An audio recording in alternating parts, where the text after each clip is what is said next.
Hola, ¿qué tal mis queridos amigos? ¿Cómo están? Yo soy Florencia, muy bienvenidos a Escuela para Ovejas.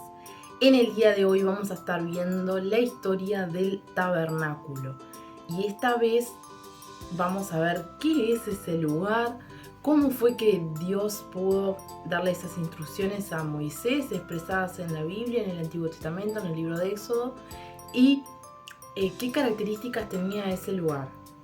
Vamos a verlo muy resumido, explicado brevemente, como para tener una idea de para qué era ese lugar, con qué propósito estaba elaborado.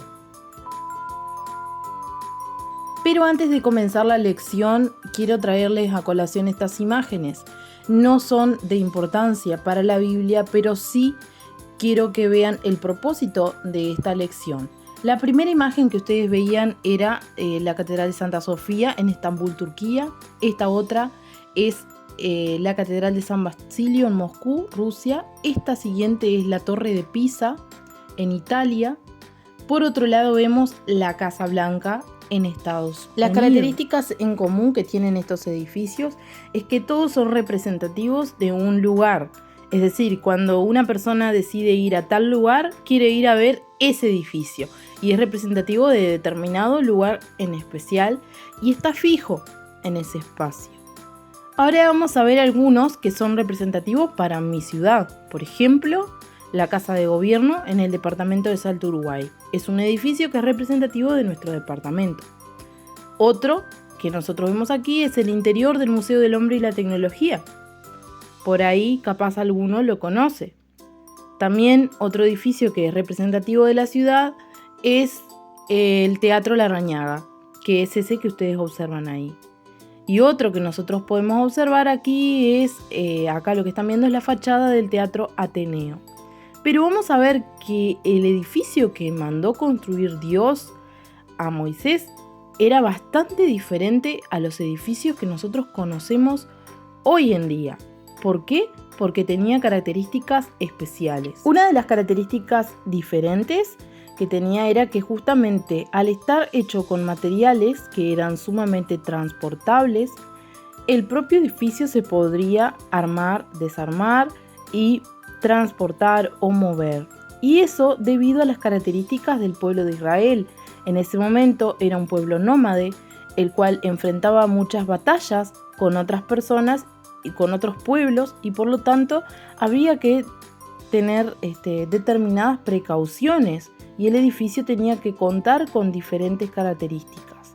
Como ustedes pueden observar, el tabernáculo era un espacio rectangular, ¿sí?, que en la parte de adelante tenía el altar de los sacrificios, un recipiente para los lavados. Luego, yendo hacia el fondo, estaba el lugar santo y luego el lugar santísimo. En el lugar santo había una mesa que se llamaba Mesa de los Panes de la Preposición y también había un altar del incienso en ese lugar y un candelabro con 7 brazos de oro. En la parte del lugar santísimo descansaba el arca de la alianza o el arca del pacto, que era una caja de madera forrada en oro que tenía tallados 2 querubines en la parte superior, enfrentados como si protegieran el arca, y dentro de ella se encontraban las tablas de la ley. Bien, he comentado sobre las características del lugar y los elementos que estaban dentro del tabernáculo. Pero ¿cómo llegamos a esto?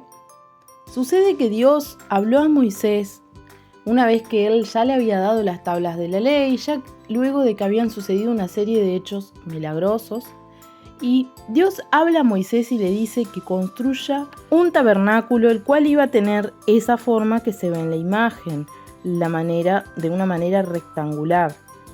En ese momento, Dios le dio ciertas instrucciones a Moisés de cómo debía estar construido ese lugar. Y apeló, en este caso, a las ofrendas voluntarias que realizó el pueblo. Para eso, Moisés habló al pueblo y dijo que se iba a necesitar ciertos materiales para realizar la construcción de ese edificio. En este caso, el pueblo, de buena voluntad y con un corazón dispuesto, ofrendó para la construcción del tabernáculo pieles, piedras preciosas, madera, metales, oro y diversos materiales que servían para esa construcción, al punto de que era tanta la donación que Moisés tuvo que decir: basta, con esto me es suficiente. Luego Dios llamó a 2 personas, Bezalel y a Aholiab, quienes iban a ser llenos del Espíritu de Dios en toda sabiduría y ciencia, para elaborar ciertos elementos del tabernáculo. Eran grandes artesanos. Una vez que terminó la construcción del lugar, una nube se posó sobre el tabernáculo, que significaba la presencia de Dios, y a ese lugar solamente podría entrar el sumo sacerdote. Quienes se dedicaban al sacerdocio tenían unas vestimentas especiales, en cuyos pectorales habían 12 piedras preciosas que representaban las 12 tribus de Israel. El sumo sacerdote era el único que tenía permitido entrar a ese lugar, y cuando él se presentaba, muchas veces la gloria de Dios cubría el lugar. Por este motivo, no estaba permitido que cualquier persona entrase al lugar de una manera indigna o que se presentase con un corazón que no agradara a Dios. Quienes se dedicaban a este oficio, el sacerdocio, debían ser personas santas. Por eso, cuando los 2 hijos de Aarón quisieron presentarse delante de Dios ofreciendo en el altar del incienso un fuego extraño, Dios los consumió mediante el fuego a ambos. Bueno amigos, espero que realmente les haya servido la historia, que les haya interesado y que les motive también a buscar más información, más detalles sobre cómo fue construido en sus Biblias, que pregunten, que investiguen, que busquen en internet, que pregunten a sus pastores. Y sin más, me despido y nos vemos en el próximo video. Chao.